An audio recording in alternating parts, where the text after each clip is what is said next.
अवधूत चिंतन श्री गुरुदेव दत्त। जय जय रघुवीर समर्थ। આપણે છત્રપતિ શિવાજી ના ગુરુ સમર્થ રામદાસ સ્વામી ની જીવન લીલા શ્રવણ કરી રહ્યા છે। આ પ્રવચનમાં સંત તુકારામ અને શિવાજીની મુલાકાત એ વિશે જોઈશું। સમર્થ રામદાસની જેમ સંત તુકારામની કીર્તિ પણ મહારાષ્ટ્ર અને મહારાષ્ટ્રની બહાર ફેલાયેલી હતી અને તુકારામની કીર્તિ સાંભળી શિવાજી મહારાજને પણ તેમના દર્શન કરવાની તીવ્ર ઈચ્છા થઈ। સંત તુકારામને તેડી લાવવા માટે શિવાજીએ એક ઘોડો, મશાલ, છત્ર, ચામર આદિ સામાન સાથે એક કારકુનને તેમણે મોકલ્યો છે। તો ઘોડો, છત્ર, ચામર આદિ જોઈને સંત તુકારામ બિલકુલ અંજાયા નહીં। તેમણે તે બધી વસ્તુઓ પાછી મોકલાવી દીધી છે અને તેમણે શિવાજીને એક ઉપદેશાત્મક પત્ર લખીને મોકલાવ્યો છે, પરંતુ પોતે શિવાજીને મળવા ન ગયા। તો સંત તુકારામની નિસ્પૃહતા જોઈને શિવાજીને સંત તુકારામના દર્શનની ઈચ્છા વધુ તીવ્ર થઈ અને તેમના દર્શન માટે તેમણે પ્રયત્નો ચાલુ જ રાખ્યા। એક વખત સંત તુકારામનું કીર્તન પૂનામાં શિતોળે દેશમુખની ઘેર હતું। શિવાજી મહારાજ રાત્રે દેશમુખના ઘેર ગયા અને સંત તુકારામનું કીર્તન સાંભળ્યું છે। કીર્તન સાંભળ્યા પછી શિવાજી મહારાજ એકાંતમાં સંત તુકારામને મળ્યા છે। શિવાજીએ ભક્તિભાવથી વંદન કરીને પ્રાર્થના કરી કે આપના ચરણોનું નિત્ય સાનિધ્ય મને પ્રાપ્ત થાય એવી વિનંતી છે। તો શિવાજીના આવા વચનો સાંભળીને તુકારામ મહારાજ બોલ્યા કે સમર્થ રામદાસ સ્વામી અને હું બિલકુલ ભિન્ન નથી, અમે બંને એક જ છીએ। એક વખત આપણે જ્યાં શ્રદ્ધા રાખી હોય ત્યાં જ શ્રદ્ધા ચાલુ રાખવી જોઈએ અને શ્રદ્ધા બિલકુલ ડગવી પણ ન જોઈએ। તો મારી પાસે સમર્થ રામદાસ સ્વામી કરતા કંઈ વિશેષ છે એમ લોકોએ કહ્યું હોય તો તે હકીકત સત્ય નથી। આમ સમજાવીને તુકારામ મહારાજે શિવાજીને પાછા મોકલ્યા। આથી શિવાજીની શ્રદ્ધા સંત તુકારામ પ્રત્યે અનેક ગણી વધી ગઈ છે। બીજા કોઈ સંત તુકારામની જગ્યાએ હોત તો શિવાજી જેવાને પોતાના પ્રત્યે વધારે આકર્ષ્યા હોત, પરંતુ સંત તુકારામ એક સાચા સંત હતા। વળી તેઓ સમર્થની મહત્તા પણ ઓળખતા હતા અને ઈશ્વરી યોજના અનુસાર સમર્થ રામદાસ સ્વામી શિવાજીના ગુરુ તરીકે તેમને માર્ગદર્શન આપતા હતા અને સમર્થ રામદાસ સ્વામી સાથે સંત તુકારામને સખ્ય એટલે કે મિત્રતા પણ હતી। તો જે સાચા સંતો હોય છે તો તેઓ આ રીતથી વૈભવ સંપન્ન અથવા શ્રીમંત સદસ્યો અથવા રાજા રજવાડાઓની પાછળ તેઓ દોરવાઈ જતા નથી, પરંતુ તેઓ જે સાચા સહૃદયી ભક્તો છે, જેમને સાત્વિક જિજ્ઞાસા હોય, તો એવા લોકોને તેઓ હંમેશા આકર્ષતા હોય છે અને એમને યોગ્ય માર્ગદર્શન અને પ્રબોધન પણ કરતા હોય છે। અને સંત પુરુષને તો એવી કોઈ પાલખી, ઘોડો ઇત્યાદિની કંઈ જ જરૂર હોતી નથી। જો આવી વસ્તુઓ પાછળ જો તેઓ દીવાના થયા હોય તો પછી તેઓ ઈશ્વર પાછળ દીવાના થઈ શકતા નથી અને સાચા અર્થમાં સંત પણ નથી। આના પછી બીજું પ્રકરણ છે કે 72 મઠોની સ્થાપના। સમર્થ રામદાસ સ્વામીએ અનેક સ્થળે હનુમાનજીના મંદિરોની પણ સ્થાપના કરી હતી, વ્યાયામ શાળાઓની પણ સ્થાપના કરી હતી અને સમગ્ર ભારતમાં તેમણે 72 મઠોની સ્થાપના કરી છે. તો પરળીમાં સમર્થ રામદાસ સ્વામીનો મુકામ હતો અને શિવાજી મહારાજ હંમેશની જેમ દર્શન કરવા આવ્યા છે. તેમણે પ્રાર્થના કરી કે કોઈ પ્રકારની સેવા મને બતાવો. તો સમર્થ રામદાસ સ્વામી બોલ્યા કે અમારે કોઈ પણ પ્રકારની સેવા જોઈતી નથી. તમે પ્રજાપાલન યથાશાસ્ત્ર કરો છો તે અમારી જ સેવા છે. પરંતુ શિવાજીએ પુનઃ પ્રાર્થના કરતા સમર્થ રામદાસ સ્વામીએ કેટલાક ગામોની સનદો માંગી. તો જે ગામો પર શિવાજીનું આધિપત્ય ન હતું તેવા ગામોની સનદો એટલે કે એનું દાન સમર્થ રામદાસ સ્વામી શિવાજી પાસે માંગતા હતા. એટલે કે શિવાજીએ એ ગામોને કાં તો વ્યૂહાત્મક હોય કે આપણા હિન્દુ પદ પાતશાહીના રક્ષણ માટે જરૂર ના હોય તો એવા ગામો એમણે જીતી લેવા જોઈએ. એટલે સમર્થ રામદાસ સ્વામીએ તેમને તેવા ગામોની સનદ માટે ઈચ્છા દર્શાવી. શિવાજીએ જણાવ્યું કે આ ગામો મારી સત્તા નીચે નથી તો તેની સનદો કેવી રીતે આપી શકું. પરંતુ સમર્થે તે માટે આગ્રહ જારી રાખ્યો છે. તો શિષ્ય કલ્યાણ પાસે જ હાજર હતો અને તેમણે શિવાજીને આગ્રહપૂર્વક જણાવ્યું કે મનમાં સંશય લાગ્યા વગર સનદો તૈયાર કરો.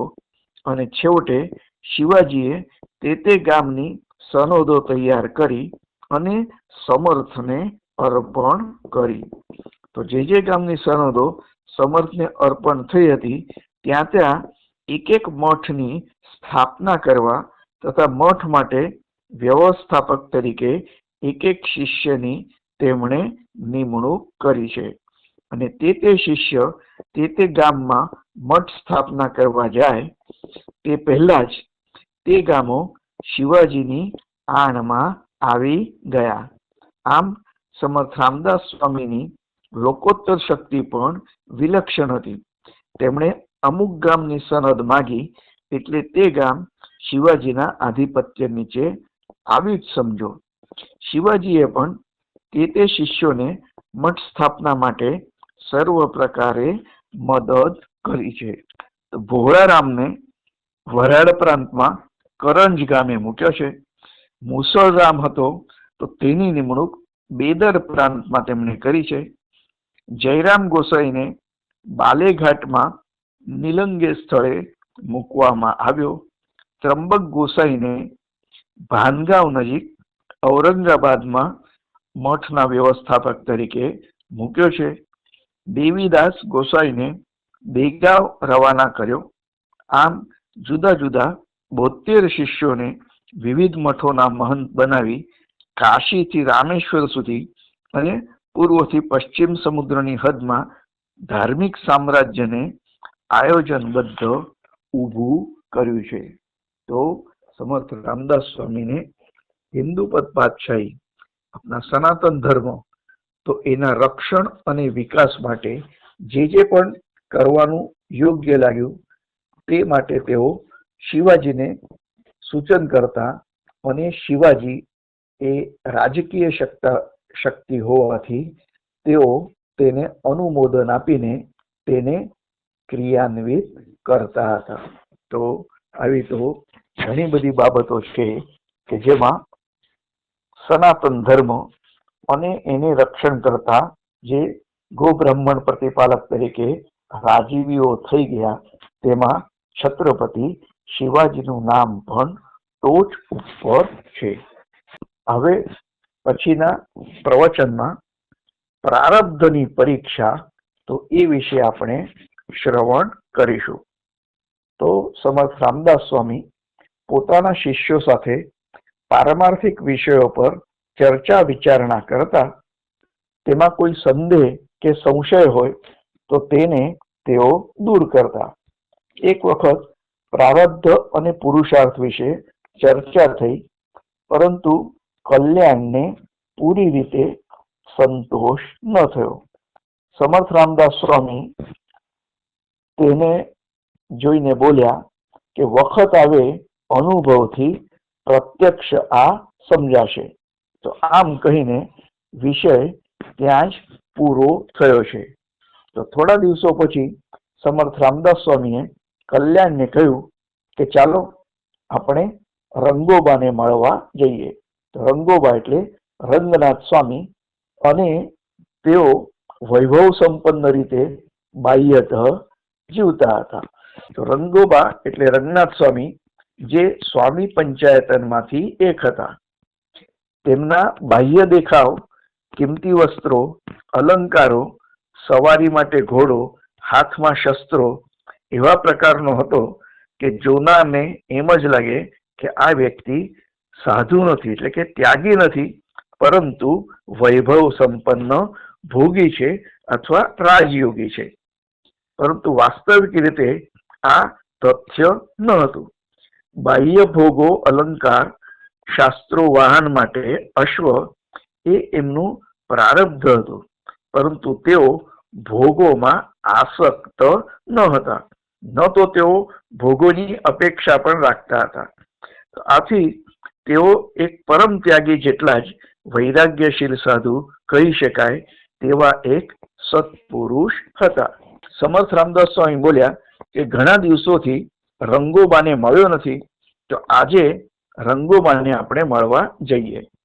આમ કહીને સમર્થ રામદાસ સ્વામીએ પગમાં ચાખડીઓ પહેરી, બગલમાં કુબડી લીધી, ગળામાં માળા, હાથમાં કમંડલું લીધું, અને કલ્યાણે ગળામાં માળા, કાંધે જોડી અને સમર્થનું પૂજા સાહિત્ય લીધું.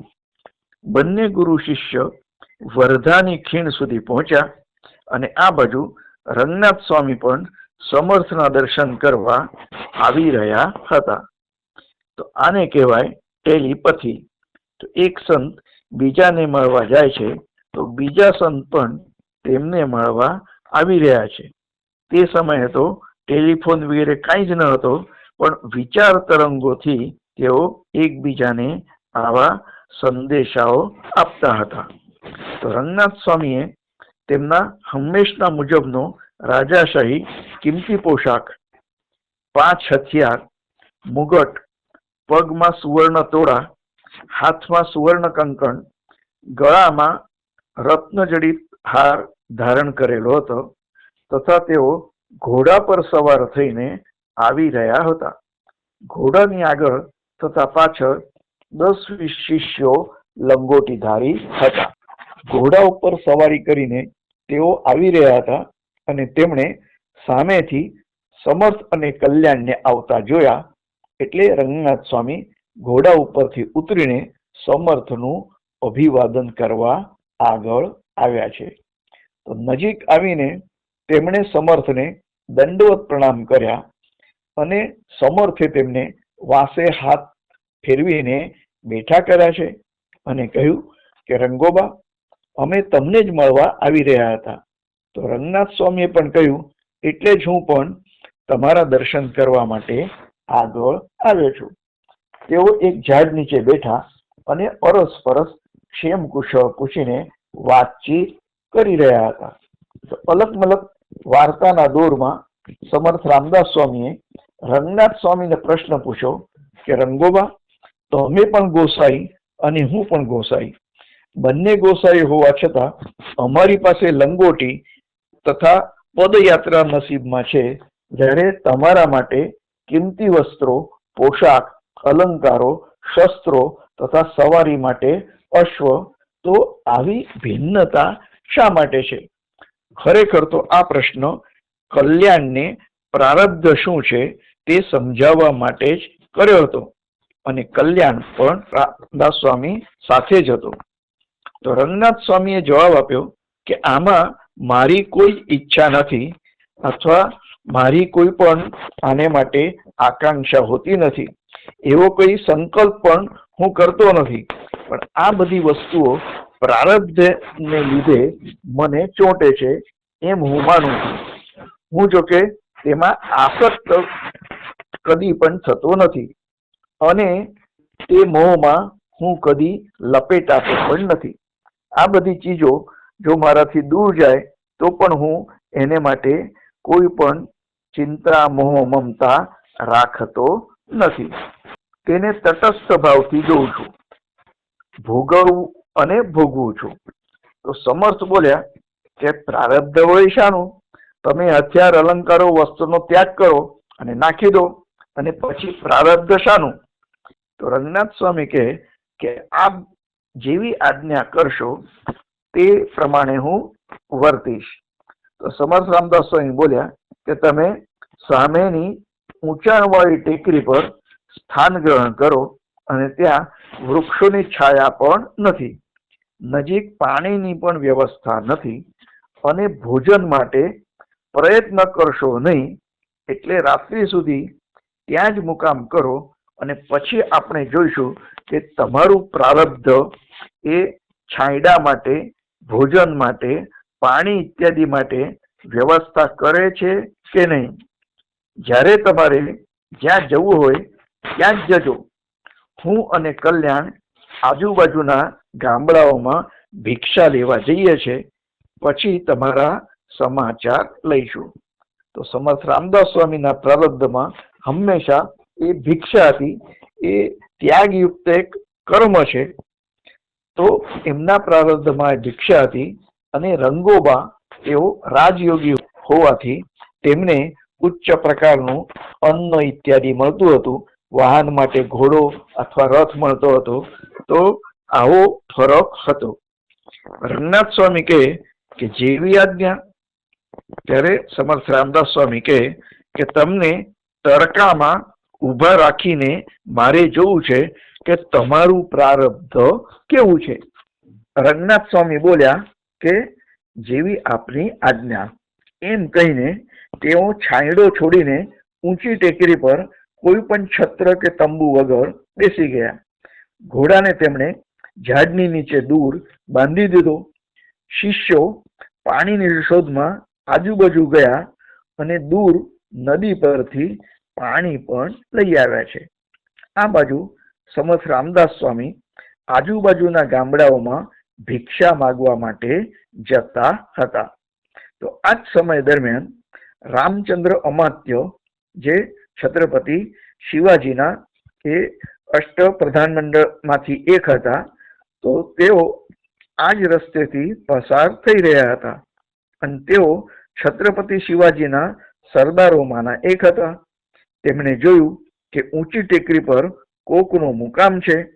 પાણીનું ટીપુય ન હોવા છતાં કોણે ત્યાં મુકામ કર્યો હશે તેની તપાસ કરવા તેમણે સેવકોને આજ્ઞા કરી છે. તો સેવકો માહિતી લાવ્યા કે રંગનાથ સ્વામી નિગડીકર એ મેદાનમાં મુકામ કર્યો છે. તો રામચંદ્ર અમાત્યને આશ્ચર્ય થયું કે આવા નિર્જન અને નિર્જળ સ્થાનમાં સખત તાપમાં મુકામ કરવાનું શું પ્રયોજન હોઈ શકે. તેઓ રંગનાથ સ્વામીને જાણતા હતા. આથી રામચંદ્ર અમાત્ય રંગનાથ સ્વામીને મળવા માટે ગયા છે. તો રંગનાથ સ્વામીએ તેમને જણાવ્યું કે સમર્થની આજ્ઞાથી તેઓએ આ ઊંચી ટેકરી પર મુકામ કર્યો છે અને સમર્થ રામદાસ સ્વામી તથા કલ્યાણ બપોર સુધી ભિક્ષા લઈને અહીંયા જ આવવાના છે. તો રામચંદ્ર અમાત્યે વિચાર કર્યો કે કૃષ્ણા અને વેણી ના સંગમ નજીક છે, સમર્થનું દર્શન પણ થશે. આથી સૈન્યને તેમણે ત્યાં જ મુકામ કરવાની આજ્ઞા આપી. રંગનાથ સ્વામી જ્યાં બેઠા હતા તેના ઉપર એક તેમણે તંબુ ઊભો કર્યો છે. આજુબાજુ કંતાન નાખીને તે બધી જ જગ્યા લશ્કરી છાવણીમાં ફેરવાઈ ગઈ છે. સમર્થ રામદાસ સ્વામી અને કલ્યાણ પાછા આવ્યા તો તે આખી જગ્યા બદલાઈ ગયેલી હતી અને તેવો ભાસ તેમને થયો. ઠેર ઠેર લશ્કરી સૈનિકો જ દેખાતા હતા. રંગનાથ સ્વામી ક્યાંય તેમને દેખાયા નહીં. એટલે સમર્થ રામદાસ સ્વામીએ કલ્યાણની આજ્ઞા કરી કે રંગોબાને તમે શોધી લાવો. તો આ બાજુ રામચંદ્ર અમાત્યે સેવકોને આજ્ઞા કરી કે સમર્થ રામદાસ સ્વામી દેખાય એટલે તરત જ તેમને જાણ કરવી. તો સમાચાર મળતા જ રામચંદ્ર અમાત્ય અને રંગનાથ સ્વામીએ આવીને સમર્થ રામદાસ સ્વામીને વંદન કર્યા છે. ત્યારે સમર્થ રામદાસ સ્વામીએ અમાત્યને પૂછ્યું કે તમે આ બાજુ કેવી રીતે? તો રામચંદ્ર અમાત્યે કહ્યું કે હું રામગઢથી સાતારા આવ્યો અને આગળ પન્હાળા વિશાળગઢ જતો હતો. અકસ્માતે રંગનાથ સ્વામીના દર્શન થયા અને તેમના દ્વારા મેં જાણ્યું કે આપ પણ થોડા જ સમયમાં અહીં પધારવાનો છો. આથી અહીં જ સંગમ સ્નાનનો પણ લાભ મળે અને આપના પણ દર્શન થાય. આથી અહીં જ છાવણી કરી છે. તો સમર્થ રામદાસ સ્વામી હસતા હસતા રંગનાથ સ્વામીને કહેવા લાગ્યા કે રંગોબા, અમે તમને તડકામાં બેસાડીને ગયા હતા, છતાં તમે તો પ્રારબ્ધને લીધે સુશોભિત તંબુ નીચે આવી ગયા ખરા ને? રંગનાથ સ્વામીએ જવાબ આપ્યો કે મહારાજ, હું ના પાડું છું છતાં પ્રારબ્ધ મારી પાછળ પાછળ દોડે છે. તેમાં હું શું કરું? હું ફક્ત તેમાં લુબ્ધ થતો નથી કે તેનો વિરોધ અથવા તિરસ્કાર પણ કરતો નથી. હું તટસ્થ ભાવથી ઈશ્વરની લીલા તરીકે તેનો સ્વીકાર કરું છું. તો જીવનમાં સુખ હોય કે દુઃખ હોય એ પણ ઈશ્વરની દેન જ છે. આમ તો આપણા કર્મોનું ફળ હોય છે, પણ ભક્તિની દ્રષ્ટિએ આપણે એવું માનીએ કે એ ઈશ્વરે આપેલો પ્રસાદ છે. સુખ હોય કે દુઃખ હોય, રોગ હોય કે અતિ આનંદનો પ્રસંગ હોય, તો એ રીતથી દરેક ભક્તે પણ સુખ દુઃખનો આનંદથી સ્વીકાર કરવો જોઈએ. અને સમર્થે કલ્યાણ સામે જોયું અને બોલ્યા કે જોયું, પ્રારબ્ધ એટલે શું? તો કલ્યાણ કહે, પ્રારબ્ધના મહિમાની મને આજે જ ખબર પડી. તો પ્રારબ્ધ જાણવા માટે કે સુધારવા માટે દોડાદોડી કરવી જોઈએ નહીં, અને ભવિષ્યનું પ્રારબ્ધ વર્તમાન સારા કાર્યોથી સુધારી શકાય છે. તો રામચંદ્ર અમાત્યે પ્રશ્ન કર્યો કે શાની વાતચીત ચાલી રહી છે? ત્યારે સમર્થ રામદાસ સ્વામીએ વિગતવાર વાત કરી. આ પછી સમર્થ રામદાસ સ્વામી સાથે બધાએ તંબુમાં ભોજન લીધું. રાત્રે ત્યાં જ મુકામ કર્યો અને રાત્રે રંગનાથ સ્વામીનું કીર્તન પણ હતું. તો સવારે રામચંદ્ર અમાત્ય સમર્થની આજ્ઞા લઈને આગળ જતા રહ્યા. સમર્થ રામદાસ સ્વામી કલ્યાણ સાથે રંગનાથ સ્વામીના ગામ નિગડી ગામે ગયા અને ત્યાં થોડા દિવસો મુકામ કર્યો અને થોડા દિવસો નિગડીમાં રહ્યા. ત્યાર પછી સમર્થ રંગનાથ સ્વામી સાથે તેઓ પરળીમાં પાછા આવ્યા છે. માટે પ્રારબ્ધ મહેલમાં રહેવાનું હોય કે ઝૂંપડીમાં રહેવાનું હોય કે ઘરમાં રહેવાનું હોય, તેને લીધે જે પરિસ્થિતિમાં રહેવાનું હોય તેમાં મોહ ન રાખતા મન હંમેશા ઈશ્વર ચરણે રાખવું, ઈશ્વર સ્મરણમાં જ ચિત્તને લગાડવું. જય જય રઘુવીર સમર્થ.